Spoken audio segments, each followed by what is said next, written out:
Tilsner Carton Company has well over 100 size boxes in stock.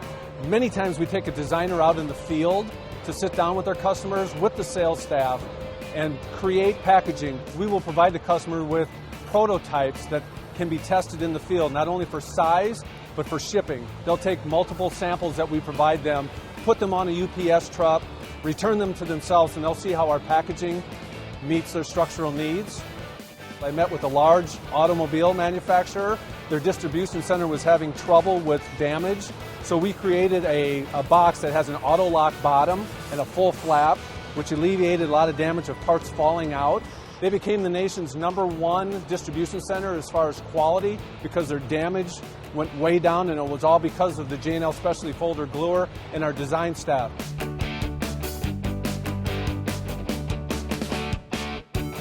We will get orders that people will call us today and need custom-made cartons today.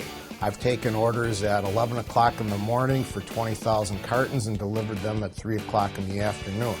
That's our niche. We want everything that the big guys don't want.